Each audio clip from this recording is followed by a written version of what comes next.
जय श्री गणेश, जय सरस्वती माता। आज का विषय है दोस्त।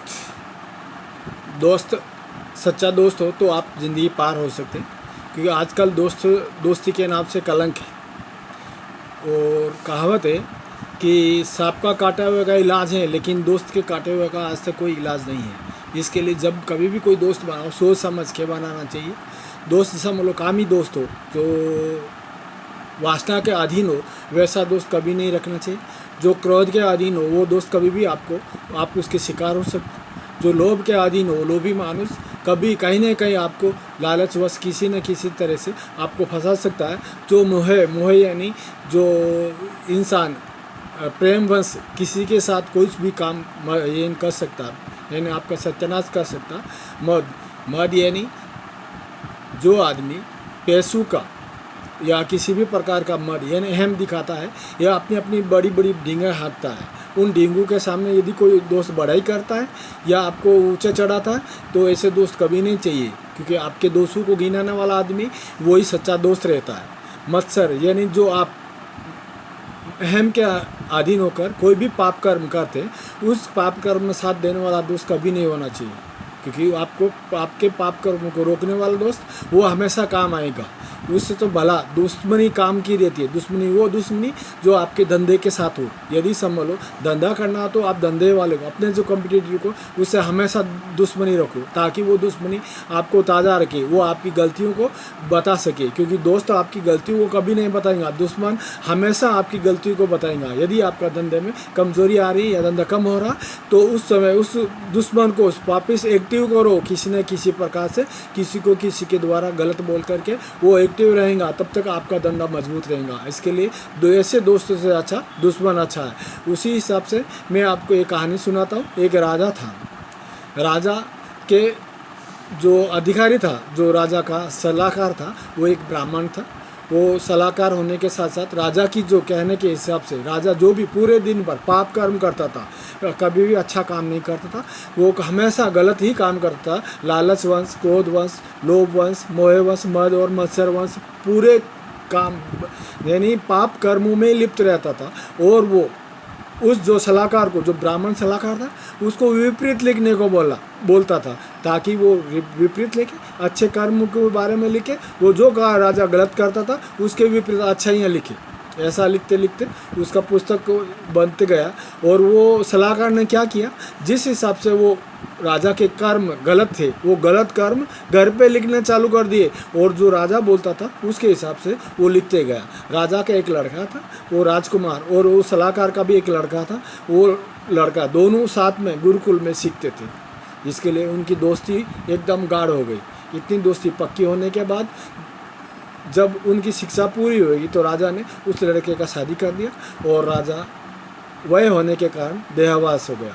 तो राजा जब ये हो गया, परलोक सिधार गया, तब राजा के लड़के ने राजकारण कैसे संभालना, उसके हिसाब से राजा की जो किए हुए कार्य जो उस मंत्री ने लिखे थे, वो गलत लिखे थे, यानी सही गलत को सही लिख करके लिखे थे, उसके पढ़ने के हिसाब से वो सही काम करते गया। और उसके दिमाग में उसके पिता की छवि अच्छी बन गई। अच्छी बनने के कारण उसने एक मंदिर बना दिया पिताजी के नाम का। तो वो पिताजी की मूर्ति बिठा के वहाँ पे जो राजा ने, जैसे राजा के जो काम थे, उस सेजवान राजा के काम थे, वो राजा के काम उस पुस्तक में लिखवा दिए कि कार्य उस राजा के कार्य। तो उस हिसाब से जो भी कोई मंदिर में आता था, वो पुस्तक को पढ़ने के हिसाब से भी, ताकि लोग अच्छे कर्म करें। जब राजा पापी अत्याचारी था, तो लोगों को, प्रजा को तो पहले से ही मालूम था कि वे अत्याचारी था,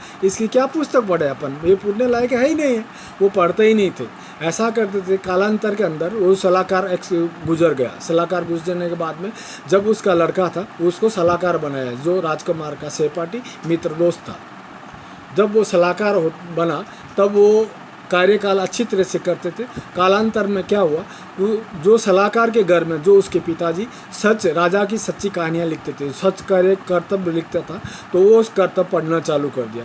तो उसने दोनों में देखा कि ये विपरीत लिखाया गया है, तो उसने राजकुमार से ये बोला, राजा से, भाई ये जो तुम्हारे पिताजी करके गए अच्छे कर्म नहीं किए, पब्लिक को मालूम है। तो वो गुस्सा हुआ था उसके ऊपर, उसके दोस्त पे। तो उसको मालूम गिरा अभी ये जो बोल रहा है कुछ ना कुछ परीक्षा तो लेनी पड़ेगी।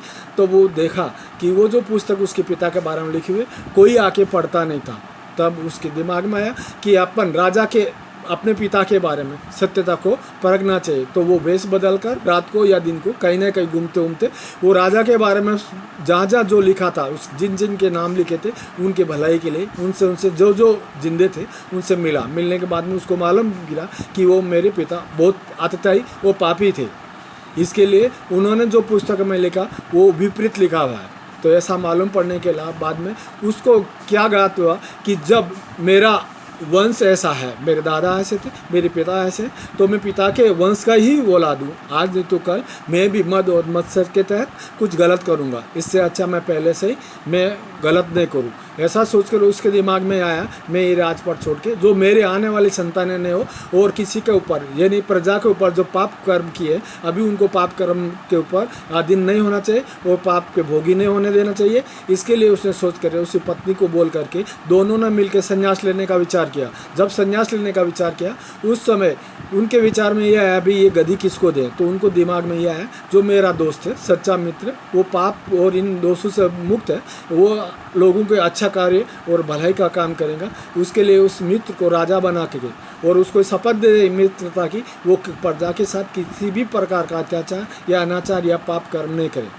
तो वो शपथ लेने के बाद में वो दोनों संन्यास को चले गए और उन्होंने तपस्या की। इसका मतलब यह हुआ कि जब कोई दोस्त बनाने से पहले यदि उसका वंश यदि कोई ख़राब है या उसके वंश में अंदर समझ लो दोस्त बनाते हैं, उसका पिता यदि दारू पीता है या मांस मदिरा खाता है या किसी भी दोस्त से युक्त है तो समझ लो उसका लड़का भी कुछ न कुछ कहीं ना कहीं दोस्त लेके आएगा। वो आपका अत्याचार करेगा या आपके साथ बदला लेगा या आपके साथ गलत करेगा। इसके लिए दोस्त करने से पहले, दोस्त बनाने से पहले उसके साथ कैसा या किस टाइप का दोस्त है, वो कैसे विचार करता है, ये करना ज़रूरी है। क्योंकि उसके पिता के भी उसके अंदर दोष आते हैं, ये वंशावली रहती है। इस हिसाब से जो मैंने आपको कहानी सुनाया इसका मतलब यही है कि जो राजकुमार ने सोचा था कि मेरे खानदान के अंदर पहले से घटते आया जो पाप कर्म करता है वही कर्म है, आज नहीं तो कल मद और मत्सर के तहत मैं गलत करेंगे। इसके लिए मुझे ये गलत नहीं करना या मुझे ये आने वाले दिनों में यानी जो प्रजा के ऊपर अत्याचार नहीं करना, तो मुझे संन्यास ले लेना चाहिए।